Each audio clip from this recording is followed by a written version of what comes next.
Hello everyone, this is Sakshi Vishnoi and welcome to Magnet Brains. एक ऐसा channel जहां पर आपको मिलते हैं किंडरगार्टन से लेकर 12th क्लास तक के सारे ही सब्जेक्ट के वीडियो लेक्चर्स बिल्कुल फ्री ऑफ कॉस्ट।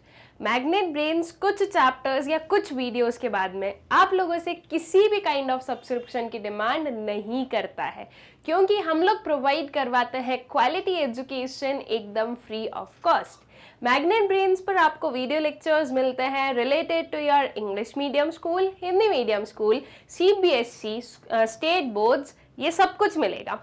और सिर्फ इतना ही नहीं, इसके अलावा स्कूल एजुकेशन के अलावा जो मैग्नेट ब्रेन्स वो आपको प्रिपेयर करवाता है for your competitives like NTSC, olympiad and many more. So that means कि आप लोगों को मैग्नेट ब्रेन्स पर सब कुछ मिलता है एकदम फ्री ऑफ कॉस्ट और क्वालिटी एजुकेशन के साथ में। तो आप लोगों को कहीं और जाने की बिल्कुल भी जरूरत नहीं है। इसी के साथ में स्टार्ट करते हैं जो हमारा ये लेक्चर है, जिसमें हम लोग पढ़ेंगे क्लास 11th इकोनॉमिक्स में जो हमारी बुक है माइक्रो इकोनॉमिक्स, उसका जो चैप्टर 4 है the theory of the firm under perfect competition, इसका हम लोग देखेंगे क्विक रिवीजन। अब क्विक रिवीजन का मतलब क्या है कि क्विकली जो है हमें सारे कंसेप्ट को करना है रिवाइज। देखो, मैंने डिटेल में जो है आप लोगों को सब कुछ बहुत अच्छे से समझा दिया है, पढ़ा दिया है। मैंने जो है आप लोगों को डिटेल में आपके वन शॉट रिवीजन्स दे दिए हैं, आपके एक एक जो है टॉपिक वाइज वीडियोस बनाकर प्रोवाइड करवा दिए हैं। आई होप सो कि आपने वो सब पढ़ लिया है। नॉट ओनली एनसीईआरटी, मैंने जो है आपकी संदीप गर्ग भी कंप्लीट कर दी है। तो दैट मीन्स कि आप लोगों का मेरे हिसाब से जो पूरा चैप्टर है वो अच्छे से हो गया होगा कंप्लीट। नाउ अब जब हम क्विक रिवीजन देख रहे हैं तो एक चीज जो मैं यहां पर बोलूंगी कि ये क्विक रिवीजन है, दैट मीन्स कि हमें जो है क्विकली पूरा चैप्टर करना है रिवाइज। ये जो वीडियो है ये इस मोटिव से बनाया गया है कि जब आपने सब कुछ पढ़ लिया है तो एक बार बहुत ही शॉर्ट में सारे कंसेप्ट क्या क्या होते हैं उन्हें हमें रिवाइज करना है। तो आप लोग इस वीडियो की जो है हेल्प ले सकते हो। अगर आपको डिटेल में पढ़ना है स्टूडेंट्स तो फिर आप इस वीडियो की हेल्प नहीं ले सकते हो। रीजन बीइंग कि मैं अगर बोलूं कि आप क्विक रिवीजन से डिटेल्ड एक्सप्लेनेशन कर लोगे तो वो पॉसिबल ही नहीं है, बिकॉज मैं यहाँ पर डिटेल में एक्सप्लेन नहीं करूंगी। मैं क्विकली जो है हर एक चीज बहुत ही शॉर्ट में बताकर और आगे बढ़ जाऊंगी। तो अगर कहीं पर भी आपको ऐसा लग रहा है कि नहीं हमें डिटेल्ड एक्सप्लेनेशन चाहिए, तो आपको सिंपल एक चीज करनी है कि आपको वन शॉट रिवीजन्स देखने हैं। आपको जो है आपकी जो टॉपिक वाइज जो वीडियोस है उन्हें देखना है और अपना जो है डिटेल्ड अंडरस्टैंडिंग करनी होगी कंप्लीट। ओके, अब बात आती है इस चैप्टर की, the theory of the firm under perfect competition. तो इस चैप्टर में हम लोगों ने पढ़ा था रेवेन्यू से रिलेटेड जो भी कंसेप्ट्स हैं वो। उसके बाद में आपका क्या पढ़ा था हमने, सप्लाई, ठीक है, और प्रोड्यूसर्स इक्विलिब्रियम। ये चीजें हैं जो कि हम लोग इस पर्टिकुलर चैप्टर में पढ़े हैं और उन्हीं चीजों को हम लोग यहाँ पर करने वाले हैं रिवाइज। तो चलिए आगे चलते हैं, देखते हैं एक एक कंसेप्ट क्या क्या है यहाँ पर। सबसे पहले आता है हमारे पास में रेवेन्यू। देखो, लास्ट वाला जो चैप्टर था हमारा प्रोडक्शन एंड कॉस्ट, उसमें हमने समझा था कि जब किसी भी चीज का प्रोडक्शन किया जाता है तो उसमें एक्सपेंडिचर्स इनकर किए जाते हैं, कॉस्ट जो है वो इनकर किया जाता है, ठीक है। अब उस कॉस्ट को इनकर करने के पीछे एक ही मोटिव है, क्या कि कुछ ना कुछ जो है हम जो भी हमारे गुड्स हैं उनको बनाकर जब हम सेल करेंगे तो हमें जो है रिटर्न मिलेगा, हमें जो है मनी मिलेगा। तो बेसिकली रेवेन्यू क्या है, रेवेन्यू है जो मनी रिसीव किया जाता है, ठीक है, इनकम अर्न्ड। अब एक चीज हमेशा ध्यान रखना है कि रेवेन्यू और प्रॉफिट अलग अलग चीज होती है। रेवेन्यू का मतलब होता है जो भी आपके पास में पूरा मनी आ रहा है, एंड जब हम प्रॉफिट बोलते हैं तो उसे हम बोलते हैं कि जितना आपने रिसीव किया है उसमें से आप अपना कॉस्ट कट करो और फिर जो बचा है वो आपका प्रॉफिट होता है। लेकिन रेवेन्यू सिंपली क्या है, जितना भी मनी आप रिसीव करते हो उसे हम रेवेन्यू बोलते हैं, ठीक है। So it refers to the amount received by the firm from the sale of a given quantity of a commodity in the market, ठीक है। किसने रिसीव किया, फर्म ने रिसीव किया, बिकॉज वी नो कि प्रोड्यूसर्स जो प्रोडक्शन करते हैं गुड्स एंड सर्विसेज का उन्हें सेल करते हैं, कंज्यूमर्स परचेज करते हैं। तो जब कंज्यूमर्स परचेज करते हैं तो वो एक्सपेंस इनकर करते हैं, ठीक है। हम लोग मनी दे रहे हैं और वो मनी प्रोड्यूसर के पास में जा रहा है, तो वो रेवेन्यू किसका हुआ, प्रोड्यूसर का हुआ, ठीक है। तो ये क्या बोला हमने कि refers to the amount received by a firm from the sale of the given quantity of a commodity in the market, ठीक है। फिर उसके बाद में आता है हमारे पास में concept of revenue, that is जैसे कि हमें पता है कि टोटल, एवरेज एंड मार्जिनल होता है हर एक चीज का, ठीक है। सेम वे में revenue, total revenue, average revenue and marginal revenue. मैंने आप लोगों को हमेशा से एक चीज बोली है कि आपके पूरे मैक्रो इकोनॉमिक्स में आप ये 3 टर्म्स जो है ये बहुत बार देखोगे, इवन हर एक चैप्टर में देखोगे, और इनका जो मतलब है वो सेम है, इनका जो सफिक्स है वो चेंज होता है, लेकिन टोटल, एवरेज और मार्जिनल का मतलब तो सेम ही रहता है। टोटल का मतलब क्या हो जाएगा, पूरा ही टोटल, ठीक है। आप इसमें टोटल वर्ड यूज करने वाले हो। जैसे कि हम बात करें टोटल रेवेन्यू की, तो हम बोलेंगे कि टोटल अमाउंट रिसीव्ड, ठीक है। तो जितना भी टोटल होता है वो आपका टोटल वाले उसमें आ जाएगा। एवरेज क्या होता है, एवरेज होता है आपका पर यूनिट, ओके। तो अगर मैं बात करूं एवरेज रेवेन्यू की, तो ये क्या हो जाएगा कि पर यूनिट जो आपने सेल की है उस पर आपको कितना रेवेन्यू जनरेट हुआ है, ठीक है। पर यूनिट पर आप क्या चीज देख रहे हो। अगर मैं एवरेज प्रोडक्ट की बात करूं तो वो होता है कि पर यूनिट आपने कितना प्रोडक्ट का प्रोडक्शन किया है, ठीक है। एवरेज कॉस्ट की बात कर दूं तो पर यूनिट ऑफ गुड को बनाने में, पर यूनिट ऑफ अ कमोडिटी को बनाने में आपको कितना कॉस्ट इनकर हुआ, वो हो जाता है आपका एवरेज कॉस्ट। तो एवरेज का मतलब सेम रहेगा, आगे का जो सफिक्स है वो चेंज हो जाता है। मार्जिनल का क्या बोलेंगे हम, मार्जिनल होता है 1 एडिशनल यूनिट, ठीक है। इसमें 1 एडिशनल यूनिट आपको ध्यान रखना है। तो मार्जिनल रेवेन्यू की अगर मैं बात करूं तो वो क्या हो जाएगा कि एक एडिशनल यूनिट को सेल करने पर कितना रेवेन्यू जनरेट हुआ है, ठीक है। तो वो होता है आपका 1 एडिशनल यूनिट में आपको कुछ भी कर रहे हो, अगर आप 1 एडिशनल यूनिट का प्रोडक्शन कर रहे हो तो उसमें कितना एडिशनल कॉस्ट लगा है, दैट इज मार्जिनल कॉस्ट, ठीक है। तो इस वजह से आपके ये जो 3 टर्म्स है उनके मतलब ये होते हैं, आगे के जो सफिक्स हैं वो हम चेंज करते रहते हैं according to our concept, according to our question, और जहां पर जो चीज यूज होगी उसके हिसाब से, ठीक है। तो अब टोटल रेवेन्यू की बात आती है, तो ये क्या हो गया, total receipts from the sale of given quantity of a commodity, ठीक है। टोटल रेवेन्यू क्या हो गया, ये है आपकी टोटल रिसीट्स जो कि आपको देखने को मिल रही है from the sale of the given quantity of a commodity. इसका फॉर्मूला क्या हो जाएगा, total revenue is equals to quantity into price. कितनी क्वांटिटी आपने सेल की है इसको मल्टीप्लाई कर दो किस प्राइस पर सेल की है। जैसे कि मैं बोल रही हूं कि मैंने 50 units of a commodity sale किया है एट अ प्राइस ऑफ ₹10, तो दैट मीन्स मैंने कितने मनी रिसीव किए, 50 इंटू 10 कर दूंगी, that would be 500 rupees, right. मैं अगर 50 यूनिट्स को सेल कर रही हूँ तो मुझे 500 रुपीज की क्या हो रही है, रेवेन्यू जनरेट कर रही हूँ, मैं मनी रिसीव कर रही हूँ। ये होता है आपका टोटल रेवेन्यू। इसका फॉर्मूला आप लोगों को पता होना चाहिए, that is quantity into price. फिर आता है एवरेज रेवेन्यू, तो ये क्या हो जाएगा, average revenue refers to revenue per unit of output sold, ठीक है। Revenue per unit of output sold, हर एक यूनिट जो सेल की गई है उस पर कितना रेवेन्यू जनरेट हुआ है। तो अब जब भी हम एवरेज फाइंड आउट करते हैं तो उसे हम बेसिकली क्या करते हैं, total revenue divided by quantity करेंगे। अगर किसी भी चीज का हम जो है एवरेज निकालते तो उसे हम ऐसे निकालते हैं, total divided by quantity. Average revenue निकाल रहे हैं तो ये हो जाएगा आपका total revenue divided by quantity, ठीक।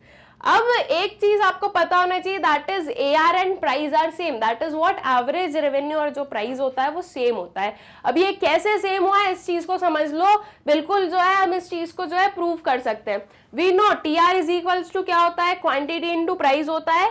वहीं हमें ये भी पता है कि AR is equals to TR divided by quantity होता है। तो फिर अब इस TR की जगह पर अगर मैं क्वांटिटी इनटू प्राइस लिख दूं तो मेरे पास में कुछ ये आने वाला है, AR is equals to quantity into price divided by quantity. यहां से क्वांटिटी और क्वांटिटी हो जाते हैं कैंसिल आउट, क्या बचा, AR is equals to price बचा। वही चीज हम बोल रहे हैं, AR and price are the same, ठीक है। तो ये यहां से हमें समझ में आता है कि AR is equals to price होगा, ओके। तो अगर कभी आपको बोल दिया जाए कि इस चीज को प्रूव करो कि एवरेज रेवेन्यू और प्राइस एक ही चीज होती है, तो आप इस वे से बता दोगे कि एवरेज रेवेन्यू और प्राइस एक ही चीज होती है। हमने ऐसे जो है इसको बता दिया आप लोगों को, ठीक। फिर उसके बाद में आता है क्या आपका मार्जिनल रेवेन्यू। अब मार्जिनल रेवेन्यू क्या हो जाएगा students, this is what, additional revenue generated from the sale of an additional unit of output. जो एडिशनल रेवेन्यू जनरेट किया गया है एडिशनल यूनिट ऑफ आउटपुट को सेल कर वो आ जाता है आपका मार्जिनल रेवेन्यू। अब इसका फॉर्मूला कुछ ये आएगा आपके सामने। फर्स्ट वाला फॉर्मूला है MRN is equals to TRN minus TRN minus 1। कभी भी आपको जो है मार्जिनल फाइंड आउट करना हो टोटल में से तो आप इस फॉर्मूले को यूज करते हो। अब वो चाहे टोटल प्रोडक्ट हो, टोटल रेवेन्यू, टोटल कॉस्ट हो, कुछ भी हो, आप इसी वे से ले लेते हो। अब यहाँ पर हमें रेवेन्यू निकालना है तो हमने MR ले लिया, ठीक है। अगर मुझे कॉस्ट, मार्जिनल कॉस्ट निकालना होता तो मैं मार्जिनल को सेम रखती, सिर्फ जो R है उसको C से रिप्लेस कर देती, ठीक है। तो इस वे में जो है आप फॉर्मूलेज बहुत ही इजीली याद रख सकते हो। सो MRN इज इक्वल्स टू क्या होता है TRN माइनस TRN माइनस 1, ठीक है। और इसी को अगर मैं इस वे से लिखूं तो MR is equals to change in total revenue divided by change in number in units, ठीक है, या change in number of units. तो इसे आप इस वे से लिख सकते हो change in TR divided by change in Q, ठीक है। कितना जो है आपका टोटल रेवेन्यू में चेंज है और कितनी आपकी क्वांटिटी में चेंज है, तो ये आ जाता है आपका MR। Okay, I guess clear है ये चीज भी। उसके बाद में आगे चलते हैं। अब आता है हमारे पास में relationship between AR and MR when price remains constant, ठीक है। जब प्राइस कांस्टेंट है, प्राइस में कोई चेंजेस नहीं है, दैट मीन्स ये चीज क्या हो गई कि आपका जो परफेक्ट कंपटीशन हम बोल सकते हैं। परफेक्ट कंपटीशन जो हमारा मार्केट होता है उसमें प्राइसेस चेंज नहीं होते हैं, सेम प्राइस पर डिफरेंट यूनिट्स ऑफ कमोडिटीज जो है वो सेल की जाती है। तो अब यही कंसेप्ट आया कि प्राइस जो है वो है आपके सेम, तो फिर ऐसे केस में आपका AR और MR का क्या रिलेशनशिप है ये देखें। तो देखो सबसे पहले इस पर आओ, इस ग्राफ पर। हमें पता है कि AR किसके इक्वल होता है, प्राइस के इक्वल होता है, और हमें ये भी पता है कि प्राइस सेम है। तो प्राइस लाइन क्या बन जाएगी, एक हॉरिजॉन्टल स्ट्रेट लाइन बन जाएगी जो कि पैरेलल किसके, आपके एक्स एक्सिस के है, ठीक है। तो यहाँ पर हमने लिखा price is equals to AR। अब इज इक्वल्स टू MR वाली चीज को हम समझ लेते हैं। यहाँ पर हमने लिखा यूनिट सोल्ड, ये इंक्रीज हो रहा है, 1 2 3 4 5 लिख दिया हमने। आपका जो प्राइस है दैट इज AR जो है वो सेम रहेगा। इससे आपने TR निकाल लिया, 5 into 1 5 हो गया, 5 into 2 10 हो गया, 5 into 3 15 हो गया। इस वे में आपका TR निकल गया। अब आपको क्या चाहिए, अब आपको चाहिए MR। अब MR में देखो ये 5 को आपने एज इट इज 5 लिखा, नेक्स्ट क्या करोगे, 10 minus 5 will give you 5, फिर आ गया 15 minus 10, यह आ गया आपका 5, फिर आता है 20 minus 15, तो यह आ गया 5, एंड 25 minus 20, यह आ गया 5। सो दैट मीन्स कि हम देख रहे हैं कि प्राइस और AR क्या है, सेम है, ठीक है। तो यहाँ पर हम लिख सकते हैं price is equals to AR is equals to MR। अब ये चीज क्यों हो रही है, क्यों MR सेम है, आप ये भी तो बोल सकते हो कि मैडम देखो हम क्या कर रहे हैं, यहाँ पर 1 यूनिट को सेल कर रहे हैं, और यहाँ पर अगर मैं यूनिट सेल को चेंज कर दूं, मैं यहाँ पर लिख दूं 3 5, तो फिर ऐसे केस में तो हमारा MR दूसरा आ सकता है ना, जैसे कि 5 into 3 कर दो तो ये आ गई आपकी 15 वैल्यू, 5 into 5 कर दो तो ये आ गई आपकी 25 वैल्यू। अब अगर मैं देखूं तो 15 minus 5 10 आ गया, 25 minus 15 10 आ गया। तो अब तो आपका प्राइस और MR चेंज हो गया ना, तो ऐसा भी तो हो सकता है। ये लॉजिक या ये हम बोले कि ये क्वेश्चन आपके माइंड में आ सकता है, लेकिन एक चीज ध्यान रखो, MR का मतलब क्या होता है, MR बोलता है 1 एडिशनल यूनिट, ठीक है। MR ये नहीं बोलता है कि कितनी एडिशनल यूनिट, आप 2 4 रख लो, 1 एडिशनल यूनिट की बात करता है MR। अगर आप पहले 1 यूनिट को सेल कर रहे हो और आपका TR कितना है 5 है, तो अब अगर आप 2 यूनिट्स को सेल करोगे तो आपका कितना एडिशनल रेवेन्यू हुआ है। यहां पर 1 एडिशनल यूनिट आपको ध्यान रखना है, दैट मीन्स आप 1 के बाद में 3 नहीं ले सकते हो, क्योंकि इसमें 2 एडिशनल यूनिट्स हो गए हैं, ठीक है। इसमें आपको क्या लेना है, 1 के बाद में आप 2 ही लोगे, क्योंकि एक ही एडिशनल यूनिट में आप जो हो MR को चेक करते हो। ओके, तो इसलिए जो है आपका जो MR है वो भी क्या होता है, कांस्टेंट होता है, या हम बोले जो आपका MR है वो किसके इक्वल होता है, AR के इक्वल होता है। तो जब हम बात कर रहे हैं व्हेन प्राइस रिमेन्स कांस्टेंट, तो ऐसे केस में आपका जो प्राइस है is equals to AR is equals to MR जो है ये हमें देखने को मिलता है। ओके, फिर उसके बाद में आते हैं नेक्स्ट वाले रिलेशनशिप पर, जिस पर हम बोल रहे हैं relationship between TR and MR when price remains constant, ठीक है। अब टोटल रेवेन्यू और मार्जिनल रेवेन्यू का हमें क्या देखना है, रिलेशनशिप देखना है जब प्राइस जो है वो कांस्टेंट रहेंगे तब। तो अब यहाँ पर हमें टोटल रेवेन्यू तो इंक्रीज होता हुआ दिख रहा है, but your marginal revenue will be fixed, ठीक है। और ये क्यों हुआ है, क्योंकि हम बात कर रहे हैं when price remains constant, price में चेंजेस नहीं है इसलिए इनमें भी चेंजेस नहीं होगा, ठीक है। तो आपका एमआर का कर्व ये आ जाएगा और आपका ये होगा टीआर का कर्व। ये टीआर में जो डिफरेंस है, या हम बोले कि टीआर का जो ये स्लोप जाएगा, ये किससे बन रहा है, आपके एमआर का जो वैल्यूज है उसके हिसाब से, ठीक है। 5 5 5 5 का डिफरेंस हमें देखने को मिल रहा है यहाँ पर, 5 फिर 10 फिर 15 फिर 20 25, ठीक है। तो आपका जो टोटल रेवेन्यू वो क्या होगा, एक अपवर्ड स्लोपिंग जो है आपको स्ट्रेट लाइन देखने को मिलेगी। ओके, फिर उसके बाद में नेक्स्ट वाले पर आते हैं। नेक्स्ट वाला अब है हमारे पास में relationship between AR and MR when price falls with rise in output, ठीक है। जैसे जैसे जो है आपका आउटपुट बढ़ रहा है तो प्राइस हो रहा है फॉल, ठीक है। तो फिर ऐसे केस में आपका एआर और एमआर का जो रिलेशनशिप है वो आपको कैसे देखने को मिल रहा है। अब देखो यहाँ पर ये एआर है जो कि किसके इक्वल होता है, प्राइस के इक्वल होता है, ठीक है। तो अब मैं बोल रही हूँ प्राइस 5 है, 4 3 2.25 एंड 1, ये चीज है कि प्राइस जो है वो क्या हो रहा है, फॉल हो रहा है विद राइज इन आउटपुट के साथ में। अब इसी के हिसाब से हम टीआर निकाल दे तो 5 × 1 5 हो गया, 2 × 4 8 हो गया, 3 × 3 9 हो गया, 4 × 2.25 9 हो गया, 5 × 1 5 हो गया। अब इससे आप निकाल दो आपका एमआर, तो ये 5 आ गया, 8 - 5 3, 9 - 1 8, 9 - 9 0 एंड 5 - 9 -4, ठीक है। अब आपको देखना है एआर और एमआर के बीच का रिलेशनशिप। अब आप यहाँ पर देख रहे हो स्टूडेंट्स की एआर जो है वो कंटिन्यूअसली क्या हो रहा है, फॉल हो रहा है, बट एआर जो है वो नेगेटिव नहीं हुआ और ना ही वो नेगेटिव होगा कभी। क्यों नेगेटिव नहीं होगा, बिकॉज ये किसके इक्वल है, प्राइस के इक्वल है। प्राइस नेगेटिव में तो नहीं जाएगा, राइट, तो वो नेगेटिव कभी होगा भी नहीं। तो हम देख रहे हैं कि एआर जो है वो हो रहा है डिक्रीज, वहीं हम एमआर को देखें तो एमआर भी डिक्रीज हो रहा है और एक पॉइंट के बाद में एमआर जो है वो नेगेटिव हो चुका है आपका। उसके बाद में किस प्रपोर्शन से डिक्रीज हो रहे हैं, तो देखो एआर जो है वो 5 से 4 आया, 4 से 3 आया।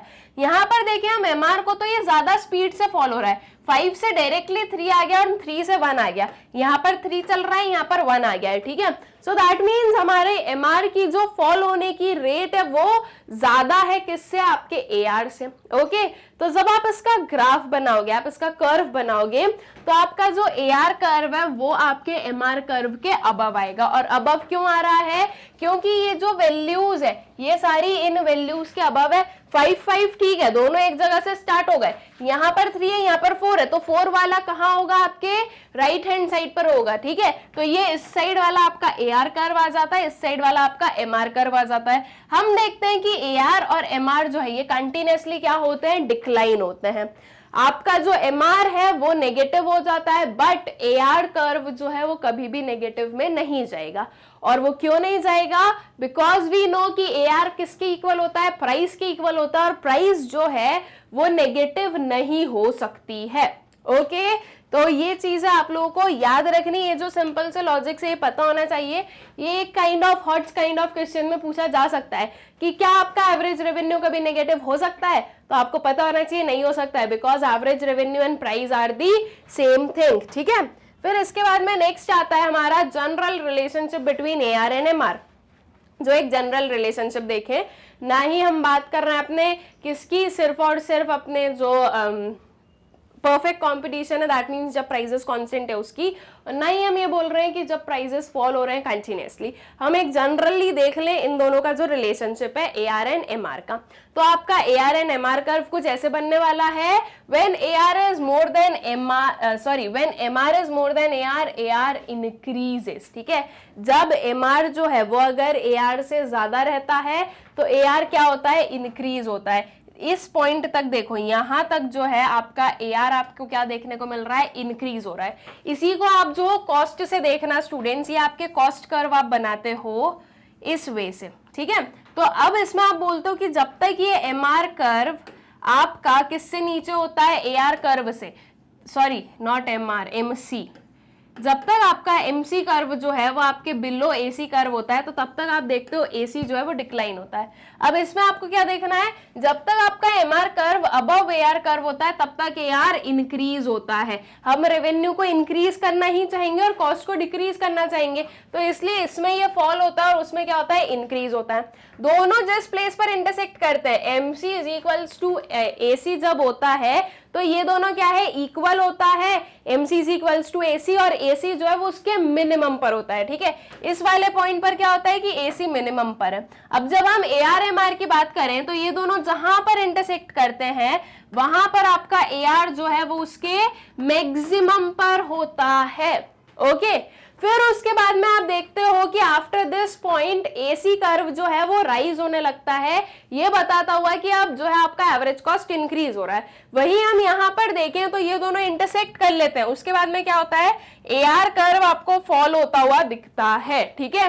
दैट इज अब जो आपका एवरेज रेवेन्यू वो डिक्लाइन हो रहा है। तो ये चीज हमने यहाँ पर बताई, when MR is equals to AR, AR is maximum, और जो नेक्स्ट वाला है when MR is less than AR, AR falls, ठीक है। जब आपका एमआर किससे लेस देन एआर है तो एआर क्या होता है, फॉल होता है। एक काइंड ऑफ हम बोल सकते हैं कि कुछ सिमिलैरिटीज है एसीएमसी और एआरएमआर में, और कैसी सिमिलैरिटीज है, एग्जैक्टली अपोजिट सिमिलैरिटीज है। या हम बोलें कि सिमिलैरिटीज हम नहीं बोलेंगे, ये बिल्कुल एग्जैक्टली अपोजिट चलते हैं, ठीक है। यहाँ पर मिनिमम पॉइंट, वहां पर मैक्सिमम पॉइंट, उसके बाद में वो फॉल होता है, इसके बाद में ये इंक्रीज होता है। तो इस वजह से आप जो है ना थोड़ा सा इंटरलिंक करके याद रख सकते हो, ठीक है। इसीलिए मैंने यहाँ पर साथ में एसीएमसी कर्व बनाया ताकि आपके जो सारे जो चीजें हैं वो आप क्लियरली जो है मेमोराइज कर सको, ठीक है। इसलिए मैंने ये चीजें यहाँ पर यूज की है, ओके। तो आई गेस कि ये जो आपका रेवेन्यू वाला कंसेप्ट है ये आप लोगों को अच्छे से क्लियर हो गया है। अब फिर इसके बाद में आता है हमारा एक general relationship between TR and MR वाली चीज। तो ये आ गया आपका टीआर एंड एमआर। यहाँ पर आप देखोगे कि जब तक टीआर राइज होता है तब तक एमआर फॉल तो हो रहा है, लेकिन क्या है, पॉजिटिव है, ठीक है। अब यही चीज अगर मैं बोलूं total product and marginal product में तो कैसा हमारा ग्राफ बनता है, ये हमारा यहाँ पर बना दूं मैं टोटल प्रोडक्ट, और ये आ जाएगा हमारा मार्जिनल प्रोडक्ट, ठीक है। यहां से मैं ये ले लूं, ये आ गया मार्जिनल प्रोडक्ट। तो आप क्या देखते हो कि जब तक आपका टीपी राइज होता है, जब तक ये टीपी यहाँ पर राइज हो रहा है तब तक आपका जो एमपी है वो पॉजिटिव रहता है, ठीक है। भले ही वो इंक्रीज हो डिक्रीज हो लेकिन पॉजिटिव रहता है। सेम वे यहाँ पर देखो, जब तक टीआर राइज होगा तब तक एमआर क्या है, पॉजिटिव है। उसके बाद में टीपी इसके मैक्सिमम पर जब पहुंचता है तो एमपी इसके 0 पर होता है। सेम यहाँ पर देख लो, जब टीआर इसके मैक्सिमम पर है तो एमआर क्या है, उसके 0 पर है, ठीक है। When TR is maximum, MR उसके 0 पर हो गया। उसके बाद में आप यहाँ पर देखते हो कि टीपी हो रहा है फॉल, तो एमपी जो है वो हो गया negative. Same goes to this one, TR हो रहा है फॉल तो आपका जो एमआर है ये क्या बन जाता है, नेगेटिव बन जाता है, ठीक है। तो देखो when TR rises MR is positive, उसके बाद में when TR is maximum MR is 0, वही चीज एक्सप्लेन की मैंने आपको। When TR falls MR is negative, ठीक। तो इस वे से आप इसे भी याद रख सकते हो इंटरलिंक कर जो है, ठीक है। आई गेस क्लियर है ये चीज भी आप लोगों को, टीआर एंड एमआर का जो रिलेशनशिप है ये भी आई गेस आप लोगों को अच्छे से क्लियर है। अब आता है एक break even point. What is break even point, जब दो चीजें, जो भी दो चीजें हम लोग बात करते हैं, जब दो चीजें इंटरसेक्ट करती है, एक दूसरे को मीट करती है, उसे हम बोलते हैं ब्रेक इवन पॉइंट। अब अगर हम ब्रेक इवन पॉइंट की बात करें तो ये पॉइंट होता है जहां पर आपका total revenue and total cost एक दूसरे के इक्वल होते हैं, ठीक है। मतलब कि नो प्रॉफिट नो लॉस वाली जब सिचुएशन होती है तो उसे हम बोलते हैं ब्रेक इवन पॉइंट। अब अगर मैं इस ई पॉइंट को छोड़कर और कहीं पर बात करूं तो आप अगर इसके पहले बात करोगे तो देखो टीसी कर्व अबव है किसके, टीआर कर्व के, तो ये है आपके अब नॉर्मल लॉसेस। इस वाले सेक्टर में कोई भी जो हमारा एक प्रोड्यूसर है वो वर्क नहीं करना चाहेगा क्योंकि यहाँ पर जो है उसे लॉसेस इनकर हो रहे हैं। फिर अगर आप ई से आगे बात करो तो ये आती है आपकी एबनॉर्मल प्रॉफिट्स वाली चीज, ठीक है। तो ये एबनॉर्मल प्रॉफिट्स थोड़े टाइम तक चलते हैं, लेकिन एक जो फर्म है वो नॉर्मल प्रॉफिट बहुत ज्यादा टाइम तक जो है इनकर करती है। बट कोई भी फर्म जो है वो ई पॉइंट से बिलो तो जो है वो वर्क करना नहीं चाहेंगे, बिकॉज ई से अगर हम पहले की बात करें तो वो फर्म जो है, वो जो प्रोड्यूसर है वो अब नॉर्मल लॉसेस इनकर करने वाला है, ठीक है। ब्रेक इवन पॉइंट कौन कौन सा पॉइंट होता है, जब आपका टोटल कॉस्ट, एक जो प्रोड्यूसर है उसका जो टोटल कॉस्ट है वो टोटल रेवेन्यू के इक्वल होता है, मतलब कि नो प्रॉफिट नो लॉस वाली जब सिचुएशन होती है तो उसे हम बोलते हैं ब्रेक इवन पॉइंट, ठीक है। So refers to the point where total cost is equal to where total revenue is equal to total cost, okay. फिर आता है आपका शटडाउन पॉइंट। शटडाउन पॉइंट क्या हो गया कि आप जो हो आपकी फर्म को क्या कर दो, शट डाउन कर दो, बंद कर दो। ये क्यों करना पड़ेगा, जब आपके रेवेन्यू जो है वो आपके कॉस्ट को इनकर नहीं कर पा रहे हैं तो फिर ऐसा केस क्रिएट होता है। दैट मींस आपके कॉस्ट जो है वो बहुत ज्यादा हाई हो गए as compare to your revenue. अब जो एक फर्म है वो बहुत ज्यादा लॉसेस इनकर कर रही है, तो एक पॉइंट के बाद में क्या होता है, एक पॉइंट के बाद में आ जाता है शटडाउन पॉइंट। दैट मींस अब जो है आपका जो प्रोडक्शन है उसे रोक दो, अदरवाइज ये जो लॉसेस हैं ये बहुत ही ज्यादा एक्सट्रीमली बढ़ जाएंगे, ठीक है। तो ये कुछ इसका क्या होता है, ये कुछ इसका हम बोलेंगे कि कर्व वगैरह से हम एक्सप्लेन करते हैं। So it is a situation when total revenue received from the sale of good is just equal to total variable cost of the production, ठीक है। किसके इक्वल है, total variable cost of the production के equal है। That means जो भी total revenue आप receive कर रहे हो वो सिर्फ टीवीसी के इक्वल है, और जो टोटल कॉस्ट होता है वो सिर्फ और सिर्फ टीवीसी नहीं होता है, टीवीसी में हम टोटल फिक्स्ड कॉस्ट भी ऐड करते हैं। तो अगर आप सिर्फ वेरिएबल कॉस्ट को ही इनकर कर पा रहे हो, वेरिएबल कॉस्ट के बराबर ही अगर आप रेवेन्यू जनरेट कर पा रहे हो, तो फिर अल्टीमेटली वो जो फिक्स्ड कॉस्ट है वो आप कहां से पे करोगे, ठीक है। और अगर ये लॉन्ग रन में चलता जाएगा तो ये बहुत ही ज्यादा क्या हो जाएगा, स्ट्रेसफुल सिचुएशन क्रिएट हो जाती है, ठीक है। So at the shutdown point firm incurs loss of fixed cost, ठीक है। शटडाउन पॉइंट पर फर्म कौन सा लॉस इनकर करती है, फिक्स्ड कॉस्ट पर जो है लॉस इनकर करती है, ठीक है। उसका कर्व हम ये कुछ बता सकते हैं, this is MR is equals to AR बोल दे, तो ये जहां पर ABC आपके एवरेज रेवेन्यू के इक्वल होता है वो होता है आपका शटडाउन पॉइंट। इस केस पर आप देखोगे कि आपका जो एवरेज कॉस्ट है वो इस आपके ABC के भी अबव है, तो ये जो कॉस्ट है वो इनकर कर ही नहीं पा रही एक फर्म, और अगर इसके बाद भी आप प्रोडक्शन चालू रख रहे हो तो आपका जो रेवेन्यू है वो इतना नहीं होगा कि आप इस कॉस्ट को इनकर कर पाओ। तो अल्टीमेटली वो एक सिचुएशन आ जाती है किस चीज की, शट डाउन की, ठीक है। दैट मीन्स आपको जो है आपकी फर्म को क्या करना पड़ेगा, शट डाउन करना पड़ेगा, अदरवाइज आप बहुत ही ज्यादा क्या हो जाओगे, डेप्थ में चले जाओगे, ठीक है। फिर आता है प्रॉफिट। अब प्रॉफिट क्या होता है, कॉस्ट के ऊपर आपने कितना रेवेन्यू जनरेट किया है वो होता है प्रॉफिट, ठीक है। सो refers to the excess of receipts from the sale of goods over the expenditure incurred in producing them, ठीक। अब इसके बाद में बात आती है किस चीज की, प्रॉफिट मैक्सिमाइजेशन की। एंड प्रॉफिट मैक्सिमाइजेशन हम लोग पढ़ेंगे प्रोड्यूसर्स इक्विलिब्रियम के थ्रू, मतलब कि जहां पर प्रोड्यूसर का इक्विलिब्रियम अटेन करते हैं वहीं पर हम बोलेंगे कि वो कौन सी सिचुएशन होती है, प्रॉफिट मैक्सिमाइजेशन वाली जो है सिचुएशन होती है। तो प्रोड्यूसर्स इक्विलिब्रियम, बेसिकली इक्विलिब्रियम का मतलब हमें पता है स्टेट ऑफ नो चेंज। तो प्रोड्यूसर्स इक्विलिब्रियम क्या होता है, एक ऐसा स्टेट जहां से प्रोड्यूसर जो है अपना प्रोडक्शन चेंज नहीं करना चाहता है, ठीक है, वो कहलाता है producers equilibrium. So producers equilibrium refers to that price and output combination which brings maximum profit to the producer and profit declines as more is produced, ठीक है। वो पॉइंट जहां पर मैक्सिमम प्रॉफिट मिल रहा है और अगर उसके बाद में प्रोडक्शन बढ़ा और तो प्रॉफिट डिक्लाइन हो जाएगा। और ये चीज क्यों बोल रहे हैं, क्योंकि अगर उसके बाद भी प्रॉफिट अगर मैक्सिमाइज होता रहेगा, अगर बढ़ता रहेगा, तो फिर ऐसे केस में एक प्रोड्यूसर जो है वो एक स्टेट ऑफ नो चेंज तक पहुंचेगा ही नहीं। इसलिए ये चीज बोली गई है कि profit declines as more is produced, ठीक है। अब प्रोड्यूसर्स इक्विलिब्रियम को हम टू मेथड से पढ़ सकते हैं। एक होता है आपका total revenue and total cost approach, that is TRTC approach, और एक होता है आपका marginal revenue and marginal cost approach, ठीक है। अब हम लोग जिस अप्रोच से पढ़ने वाले हैं वो ये वाला होगा, that is marginal revenue and marginal cost, because जो आपका total revenue and total cost है वो आपके सिलेबस से कट हो चुका है। बट स्टिल मैं आपको ये एक्सप्लेन कर देती हूँ कि total revenue and total cost approach में क्या होता है, जहां पर आपका TR और TC के बीच में सबसे ज्यादा डिफरेंस होता है, ठीक है।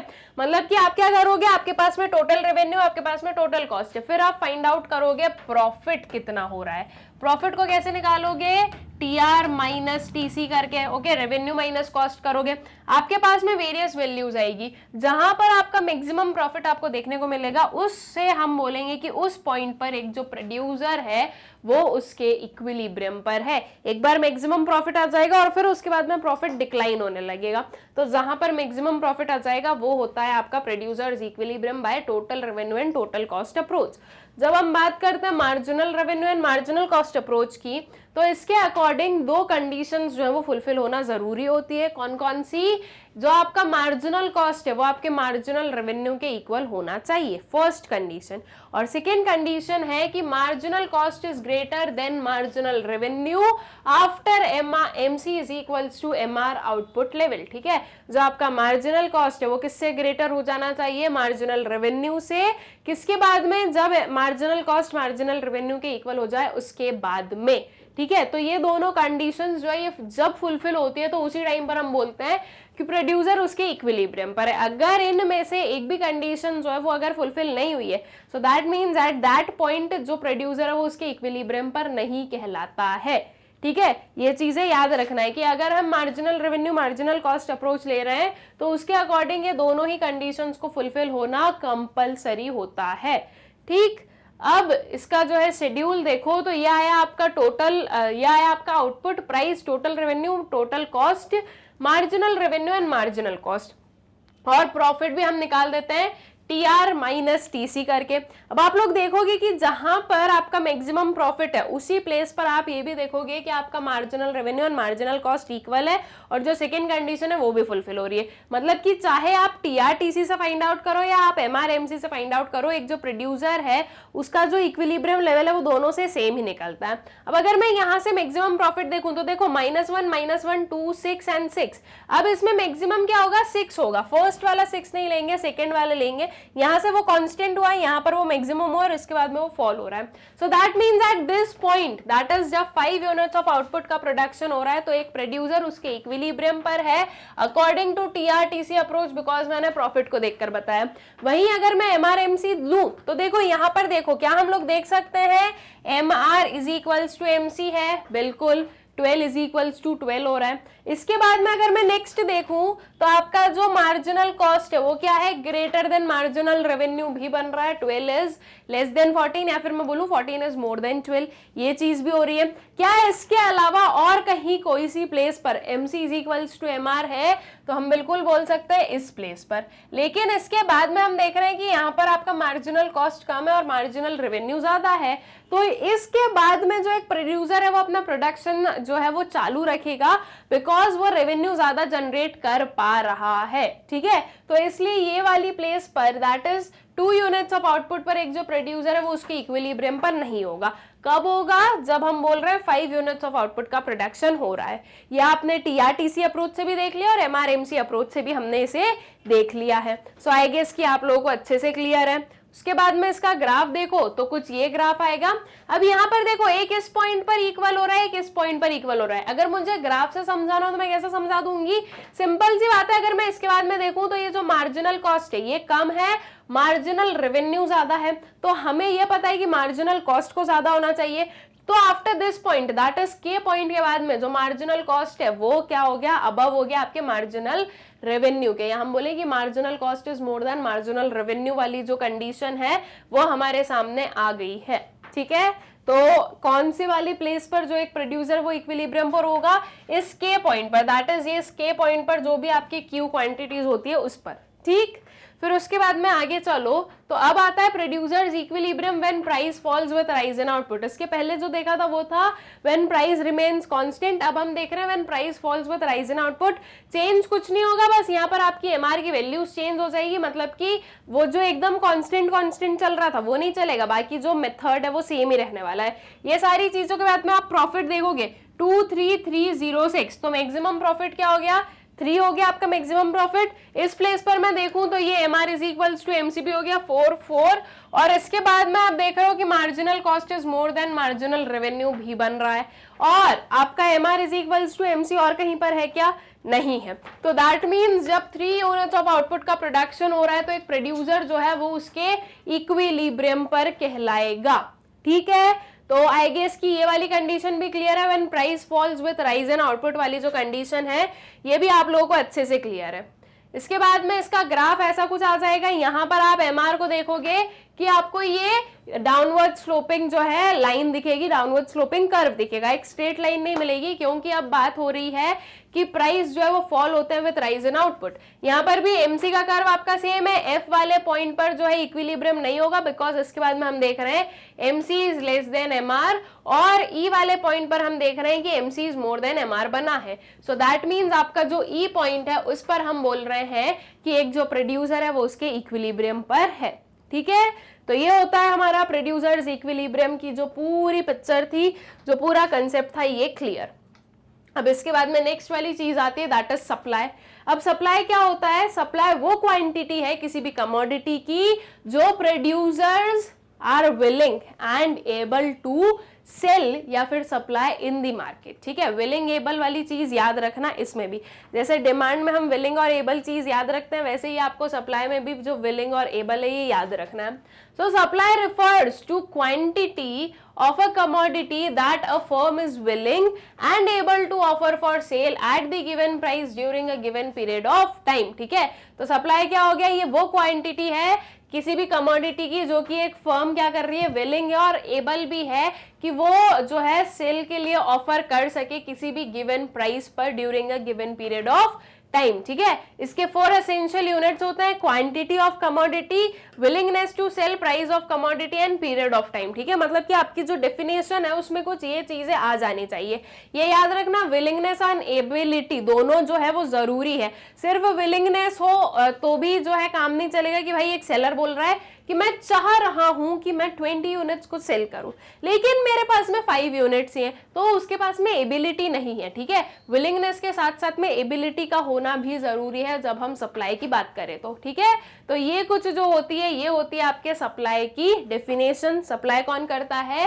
प्रोड्यूसर्स जो है ये करते हैं सप्लाई। ठीक है, फिर उसके बाद में काइंड्स ऑफ सप्लाई की हम बात करें तो 2 काइंड ऑफ सप्लाई आ जाएगी हमारे पास में। First is individual supply and second one is market supply. अब इंडिविजुअल सप्लाई क्या होती है कि एक सिंगल फर्म कितना सप्लाई कर रही है, एक सिंगल प्रोड्यूसर जो है वो कितने गुड्स सप्लाई कर रहा है या करना चाह रहा है। ठीक है, विलिंग एंड एबल है एक सिंगल प्रोड्यूसर। और वही हम मार्केट की बात करें तो सारे प्रोड्यूसर्स इन टोटल कितनी जो है सप्लाई करना चाह रहे हैं। यहाँ पर एक सिंगल एक इंडिविजुअल सप्लायर आएगा और यहाँ पर पूरे टोटल सप्लायर्स आ जाएंगे। ओके, तो ये होता है आपका इंडिविजुअल एंड मार्केट सप्लाई। उसके बाद में डिटर्मिनेशन ऑफ सप्लाई, या हम बोले कि डिटर्मिनेंट्स ऑफ सप्लाई कौन कौन से होते हैं, फैक्टर्स अफेक्टिंग सप्लाई कौन कौन से। सबसे पहले हम इंडिविजुअल सप्लाई का देखेंगे, उसके बाद में मार्केट सप्लाई में ये सब कुछ तो आते ही आते हैं, लेकिन इनके अलावा कुछ और भी जो है डिटर्मिनेंट्स होते हैं, तो वो और कौन कौन से डिटर्मिनेंट्स है वो देखेंगे हम लोग। ठीक है, तो सबसे पहले इंडिविजुअल के देखें। सबसे स्टार्टिंग में क्या आ जाता है? Price of the given commodity. जो कमोडिटी है उसकी खुद की ही प्राइस जो है वो डिटरमाइन करती है सप्लाई को। वी नो कि सप्लाई जो है वो प्राइस से कैसा रिलेशन रखती है, डायरेक्ट रिलेशन रखती है। अगर प्राइस बढ़ता है तो सप्लाई बढ़ता है, प्राइस कम होता है तो सप्लाई कम होता है। तो ये एक फैक्टर है जो कि आपके सप्लाई को अफेक्ट करती है। उसके बाद में prices of other goods. Other goods कौन से होते हैं? Complementary and substitute goods. Complementary goods जो कि साथ में यूज किए जाते हैं, और जो आपका हम बोलेंगे सब्स्टिट्यूट गुड्स है वो क्या होते हैं? वो होते हैं कि एक दूसरे की जगह पर हम सब्स्टिट्यूट कर कर ले सकते हैं, जैसे कि Coke and Pepsi are substitute goods, car and petrol is complementary good. ठीक है, कार जो है वो पेट्रोल के बिना नहीं चल सकती है, तो कार और पेट्रोल को हमें साथ में यूज करना पड़ेगा। कोक एंड पेप्सी में से हम एक चीज को यूज करेंगे, हमारी जो डिमांड है वो फुलफिल हो जाएगी। तो ऐसे 2 गुड्स होते हैं, एक होता है आपके सब्स्टिट्यूट गुड्स, एक होते हैं आपके कॉम्प्लीमेंट्री गुड्स। ठीक है, तो जो प्राइस ऑफ अदर गुड्स है वो भी आपके सप्लाई को डिटरमाइन करती है। जैसे कि मान लो अगर जो प्राइस है किसी सब्स्टिट्यूट गुड का कम हुआ है तो हम अपनी जो है सप्लाई बढ़ा देंगे, बिकॉज उस सब्स्टिट्यूट गुड की सप्लाई कम होगी तो अब हमारे गुड्स जो है वो ज्यादा हम सेल कर पाएंगे, तो हम अपनी सप्लाई बढ़ा देंगे। किसी कॉम्प्लीमेंट्री गुड के प्राइस में कोई चेंजेस हो तो उसके हिसाब से हम अपने सप्लाई में चेंजेस कर देते हैं। ठीक है, फिर उसके बाद में prices of factors of production और इनपुट्स। देखो सप्लाई करना है तो दैट मीन्स प्रोडक्शन करना है, प्रोडक्शन करना है तो दैट मीन्स कॉस्ट इनकर किया जाएगा, और प्रोडक्शन करने के लिए वेरियस फैक्टर्स ऑफ प्रोडक्शन की जरूरत पड़ती है। तो जब अगर प्राइजेस जो है इन इनपुट्स के या इन फैक्टर्स ऑफ प्रोडक्शन के वो अगर हाई है, अगर हमें जो है ज्यादा कॉस्ट इनकर करना पड़ रहा है तो हम सप्लाई कम करेंगे, बिकॉज जब कॉस्ट ऑफ प्रोडक्शन बढ़ेगा तो हमारा प्रॉफिट मार्जिन कम हो जाएगा। लेकिन अगर वहीं हम बोले कि हमारा जो कॉस्ट ऑफ प्रोडक्शन है वो कम है तो दैट मीन्स हमारा प्रॉफिट मार्जिन ज्यादा है, और प्रॉफिट मार्जिन ज्यादा है तो हम अब ज्यादा सप्लाई करेंगे। तो जो फैक्टर्स ऑफ प्रोडक्शन या इनपुट्स की जो प्राइसेस होती है वो भी डिटरमाइन करती है, या वो जो फैक्टर है वो भी अफेक्ट करता है आपके सप्लाई को। ठीक है, फिर उसके बाद में स्टेट ऑफ टेक्नोलॉजी। अगर आउटडेटेड टेक्नोलॉजी यूज कर रहे हो तो दैट मीन्स की कॉस्ट ज्यादा लगेगा, कॉस्ट ज्यादा लगेगा, प्रोडक्शन में कॉस्ट ज्यादा लग रहा है, दैट मीन्स हमारा प्रॉफिट मार्जिन कम है और हम लोग सप्लाई कम करेंगे क्योंकि हम प्रोड्यूस कम करेंगे। ठीक है, वहीं अगर हम अपग्रेडेड जो है न्यू टेक्नोलॉजीज का अगर यूज कर रहे हैं सो दैट मीन्स हमारा जो कॉस्ट ऑफ प्रोडक्शन है वो कम रहेगा। जब कॉस्ट कम लग रहा है तो हम प्रोडक्शन ज्यादा करेंगे, और प्रोडक्शन ज्यादा करेंगे तो अल्टीमेटली सप्लाई भी ज्यादा करेंगे। तो जो आपका स्टेट ऑफ टेक्नोलॉजी वो भी डिटरमाइन करता है आपकी सप्लाई को। Then government policy, taxes and subsidies. अगर गवर्नमेंट टैक्सेस बढ़ा दे तो टैक्सेस बढ़ाने से क्या होगा, कॉस्ट ऑफ प्रोडक्शन बढ़ गया, एक हमारा काइंड ऑफ क्या बढ़ा है, कॉस्ट बढ़ा है, जिसकी वजह से प्रॉफिट मार्जिन कम हुआ और जो आपकी सप्लाई है वो आप करोगे कम। वहीं अगर टैक्सेस कम कर दिए जाएं तो उल्टा हो जाएगा और हम ज्यादा सप्लाई करेंगे। सब्सिडीज अगर प्रोवाइड की जा रही है तो हम ज्यादा सप्लाई करेंगे, बिकॉज एक काइंड ऑफ असिस्टेंस, एक काइंड ऑफ जो है हेल्प हमें मिल रही है, जिसकी वजह से हमारा जो कॉस्ट है वो कम हो रहा है और हम जो है ज्यादा प्रोडक्शन कर पा रहे हैं, हेंस ज्यादा सप्लाई कर पा रहे हैं। ठीक है, उसके बाद में goals and objectives of the firm. एक फर्म के जो गोल्स और ऑब्जेक्टिव्स होते हैं उसके अकॉर्डिंग भी सप्लाई डिटरमाइन की जाती है। अगर एक फर्म का ऑब्जेक्टिव है सोशल मोटिव या सोशल जो है सोसाइटी के लिए कुछ भी करना है तो ऐसे केस में जो आपकी फर्म है वो क्या करेगी, सप्लाई ज्यादा करेगी इवन एट लो प्राइजेस। और अगर एक फर्म का मोटिव है प्रॉफिट मैक्सिमाइजेशन तो वो ज्यादा सप्लाई तभी करेगी जब प्राइसेस बढ़ेंगे। ठीक है, तो इस वजह से जो है ये कुछ फैक्टर्स हम बोलेंगे जो कि हमारी इंडिविजुअल सप्लाई के क्या होते हैं, डिटर्मिनेंट्स होते हैं। अब जब हम बात करते हैं मार्केट सप्लाई की तो उसमें ये सारे फैक्टर्स आते हैं, इसके साथ में कुछ और फैक्टर्स आते हैं, वो है आपके ये। ठीक है, number of firms in the market. अगर आपकी जो मार्केट है उसमें अगर नंबर ऑफ फर्म्स बढ़ जाए तो मार्केट सप्लाई बढ़ जाएगा, और वहीं अगर नंबर ऑफ फर्म्स कम हो जाए तो मार्केट सप्लाई कम हो जाएगा। उसके बाद में future expectations regarding policies. Future में क्या एक्सपेक्टेड है, क्या पॉलिसीज हो सकती है, उसके अकॉर्डिंग भी ये सप्लाई जो है वो क्या होती है, चेंज होती है। फिर means of transportation and communication, कैसे means of transportation and communication है उसके बेसिस पर भी जो है सप्लाई कम या ज्यादा होती रहती है। ठीक है, तो वो जो थे हमारे इसके प्रीवियस में जो हमने फैक्टर्स पढ़े प्लस ये फैक्टर्स मिलकर बनते हैं आपके मार्केट सप्लाई के डिटर्मिनेंट्स। और जब हम इंडिविजुअल सप्लाई के डिटर्मिनेंट्स की बात करते हैं तो वो सिर्फ हमारे जो हमने प्रीवियस में देखे वो रहते हैं। ओके, तो आई गेस कि ये जो है आपका determinants of market supply and determinants of individual supply जो है आई गेस आप लोगों को क्लियर है। ओके, फिर इसके बाद में आता है सप्लाई फंक्शन। अब सप्लाई फंक्शन बेसिकली क्या बताएगा, किसके बीच का फंक्शनल रिलेशनशिप बताएगा, तो सप्लाई फंक्शन बताएगा जो सारे आपने देखे फैक्टर्स अफेक्टिंग सप्लाई थे या हम बोले डिटर्मिनेंट्स थे जो सप्लाई के, वो सारे का फंक्शन बताएगा सप्लाई ऑफ गुड के साथ में। ठीक है, that means price of own commodity, price of other goods, इन सब की वजह से कितनी सप्लाई हो रही है, क्या सप्लाई होती है,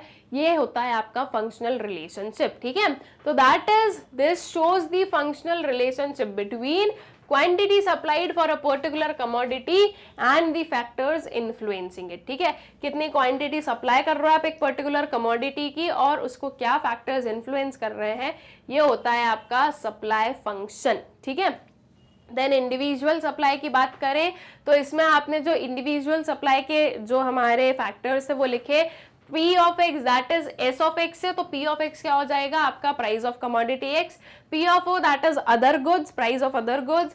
फिर यहाँ पर जो है P of F आ जाएगा आपका, that is factors of production का जो प्राइस है।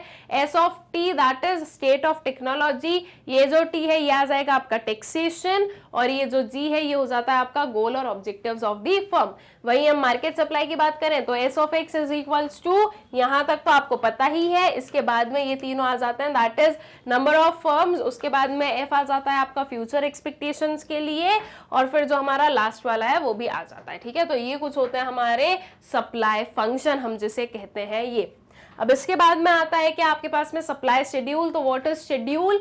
Schedule is basically a tabular presentation. ठीक है, तो बस यही आपका सप्लाई शेड्यूल हो जाएगा कि एक tabular statement showing various quantities of commodity being supplied at various levels of price during a given period of time. ठीक है, प्राइस और सप्लाई जो है उसका हम पूरा एक टेबुलेट कर एक टेबल में बताते हैं, तो वो होता है आपका सप्लाई शेड्यूल। ठीक है, तो कुछ ये आ जाएगा आपका इंडिविजुअल सप्लाई शेड्यूल, जिसमें आपने प्राइस लिया है, quantity supplied of good x लिया, ये एक इंडिविजुअल फर्म की हो गई। ठीक है, तो आप प्राइस और क्वांटिटी सप्लाइड को जब टेबल में बताते हो कि इस प्राइस पर इतनी क्वांटिटी सप्लाई की जा रही है, इस प्राइस पर इतनी क्वांटिटी, इस प्राइस पर इतनी क्वांटिटी, तो इसे हम बोलते हैं सप्लाई शेड्यूल। ठीक है, और वहीं हम बात करें मार्केट सप्लाई शेड्यूल की तो कुछ ये आ जाएगा, यहाँ पर आपने प्राइस लिया है, इंडिविजुअल सप्लाई लिए यूनिट्स में, that is S supply of firm A, supply of firm B.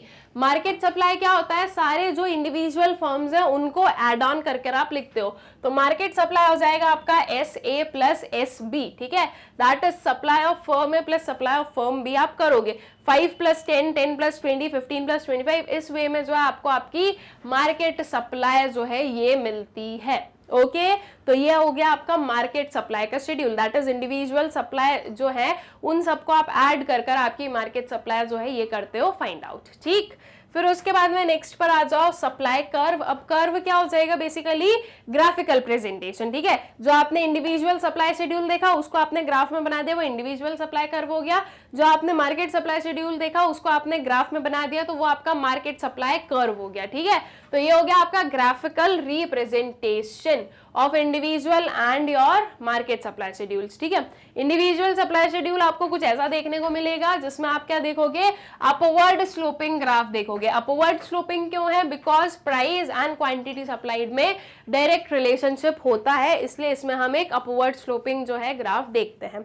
वही हम मार्केट सप्लाई की बात करें तो यह आ गया आपका मार्केट सप्लाई कर्व। इसमें आप देख रहे हो this is supply of A, this is supply of B, और ये बन गया आपका supply of M, that is market supply. ठीक है, S M is flatter than A and B. जो एस एम है वो आपका ए और बी से क्या होगा? फ्लैटर होगा। क्यों होगा? बिकॉज ये ए और बी का सम अप है, इसलिए ये फ्लैटर होगा। ठीक है, तो ये होता है आपका मार्केट सप्लाई कर्व। ठीक, फिर उसके आगे चलते हैं नेक्स्ट पर, that is law of supply पर। अब लॉ ऑफ सप्लाई बेसिकली क्या बोलता है?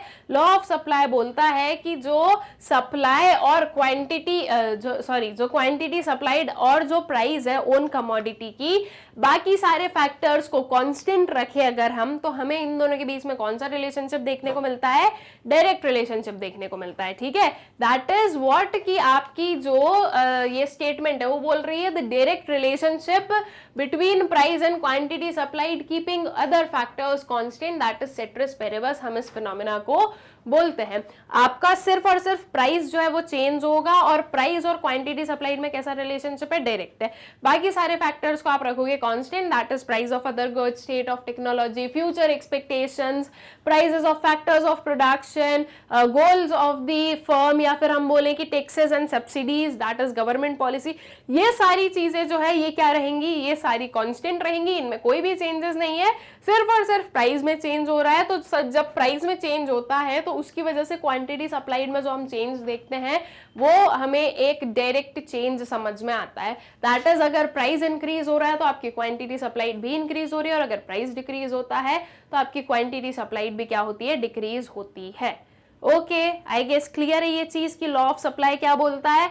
जब हम बात करते हैं लॉ ऑफ सप्लाई के अजम्पशंस की, तो आपको अजम्पशंस में जो है सारे फैक्टर्स लिखने हैं, price of the own commodity को छोड़कर सारे फैक्टर्स लिखने हैं, और वो सारे फैक्टर्स को आप क्या लिखोगे, this should remain constant. Okay, technology remains constant, future expectations there is no future expectations, taxes and subsidies are constant, there is no change in them, ये सारी चीज करके नो चेंज कांस्टेंट ऐसा करके जो है आपको इसके सारे अजम्पशंस लिखने होते हैं। तो ये आपका शेड्यूल आता है, और जब आप इसका ग्राफ देखते हो तो वो कैसा मिलेगा आपको, अपवर्ड स्लोपिंग देखने को मिलेगा। अपवर्ड स्लोपिंग इसलिए देखने को मिलेगा क्योंकि इन दोनों के बीच में कैसा रिलेशनशिप है, डायरेक्ट रिलेशनशिप है। अगर एक इंक्रीज हो रहा है, अगर प्राइस इंक्रीज हो रहा है तो क्वांटिटी सप्लाइड इंक्रीज होगा, अगर प्राइस डिक्रीज होगा तो क्वांटिटी सप्लाइड भी डिक्रीज होता है। तो बिकॉज डायरेक्ट रिलेशनशिप है इसलिए हमें ये चीज देखने को मिलती है। ठीक है, हमेशा अपवर्ड स्लोपिंग ग्राफ जो है वो आपको डायरेक्ट रिलेशनशिप बताता है, और जो डाउनवर्ड स्लोपिंग ग्राफ होता है वो आपको इनडायरेक्ट रिलेशनशिप शो करता है। ओके, तो I guess law of supply आप लोगों को क्लियर हो गया होगा। आगे चलते हैं exceptions to law of supply. अब एक्सेप्शंस क्या है लॉ ऑफ सप्लाई के, फ्यूचर एक्सपेक्टेशंस। ठीक है, फ्यूचर एक्सपेक्टेशंस हैं कि प्राइसेस में चेंजेस हो सकते हैं, फ्यूचर में एक्सपेक्टेड है कि कुछ भी चीज हो सकती है, तो अब उस चीज को आप एक्सपेक्ट करके और आपकी सप्लाई अभी रोक रहे हो, ज्यादा कर रहे हो, तो वो एक एक्सेप्शन बनता है। उसके बाद में एग्रीकल्चर गुड्स। एग्रीकल्चर गुड्स हम क्यों बोलेंगे, क्योंकि आप जो हो बहुत ज्यादा इसको प्राइस की बेसिस पर नहीं ले जा सकते हो।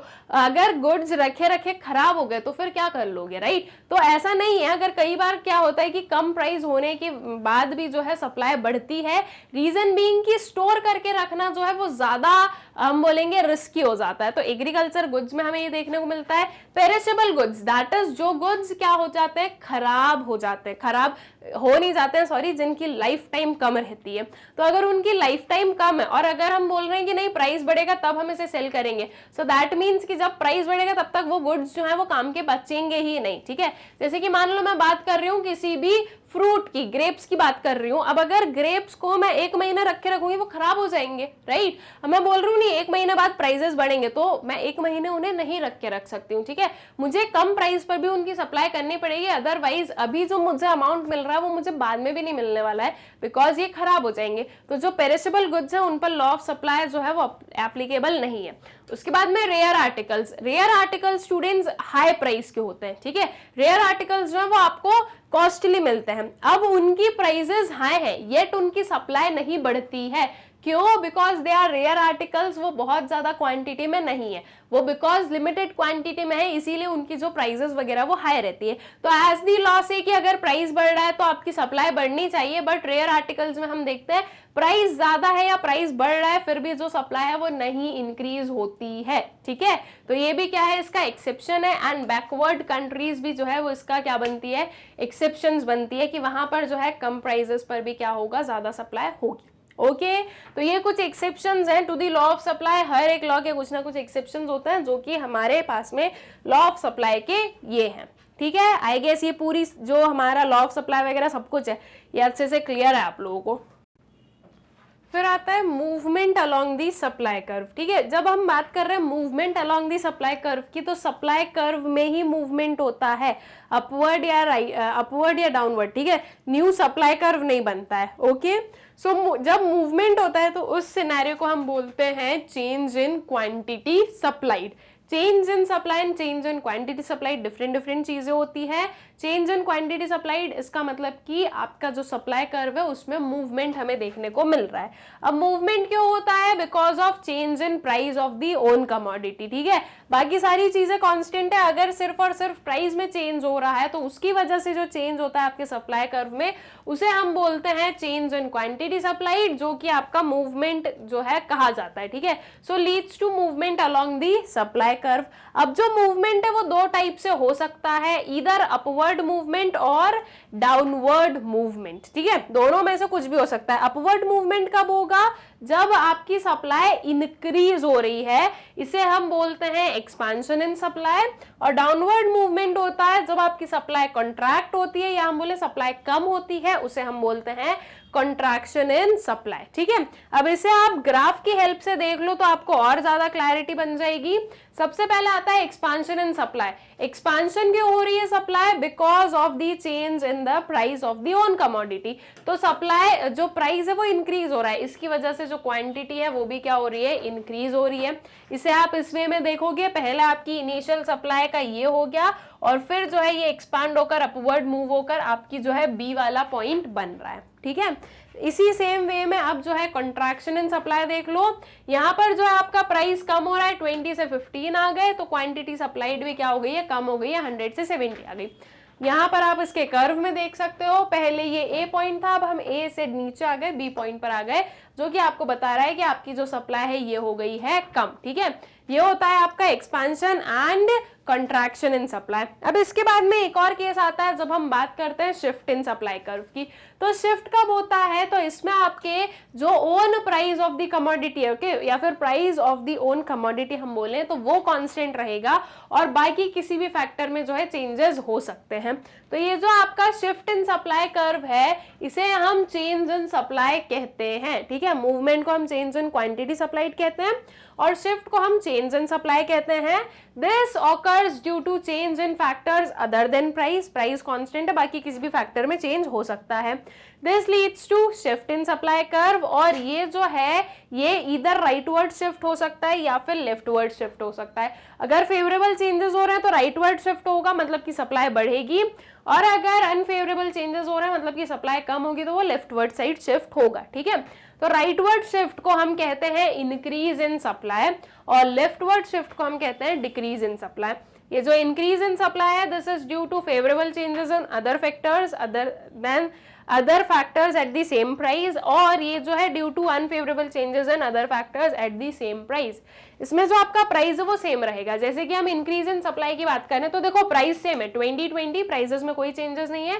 क्वांटिटी आप देख रहे हो कि इंक्रीज हो रही है, तो ये प्राइस के अलावा कोई भी फैक्टर की वजह से जो है क्वांटिटी आपको इंक्रीज होते हुए दिखती है।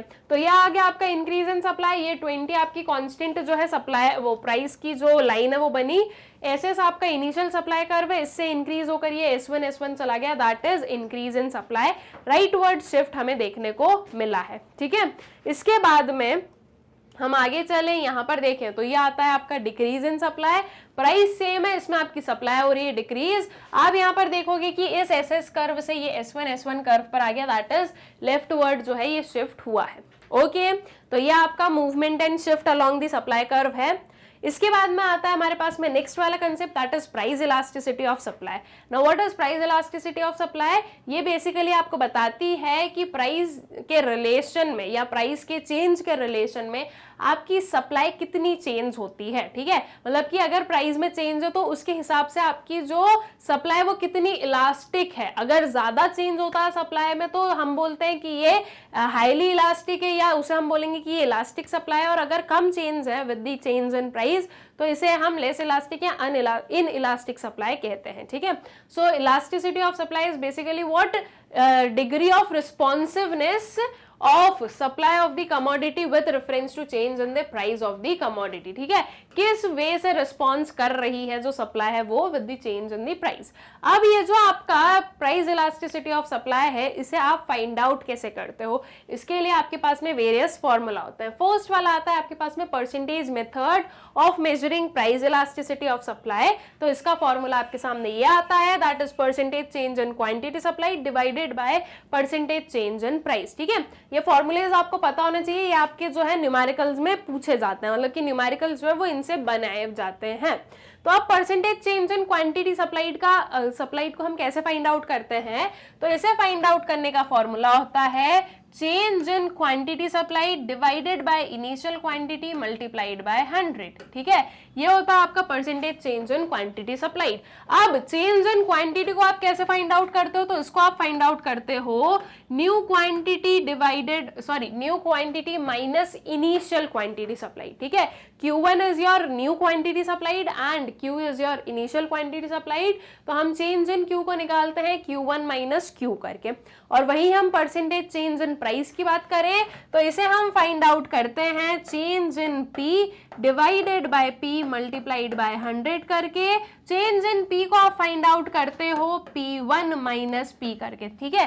That is new price minus initial price. जब आप करते हो तो आपको चेंज इन P मिलता है और आपको इसको डिवाइड करना है इनिशियल प्राइस से और मल्टीप्लाई करना है 100 से, तो ये आ जाता है आपका परसेंटेज चेंज इन प्राइस, ठीक है। तो आपका price elasticity of supply percentage method से इस वे से निकाला जाता है।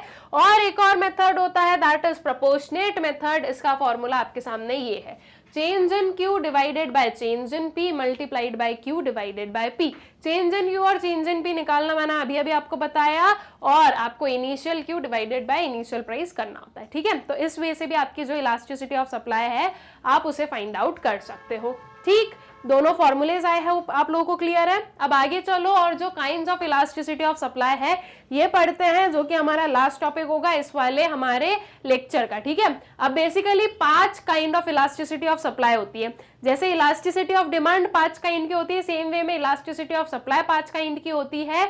मीनिंग सेम रहेगा, जहां पर हम डिमांड यूज करते थे वहां पर अब हम सप्लाई यूज करेंगे, ठीक है। तो सबसे पहले आता है परफेक्टली इलास्टिक सप्लाई।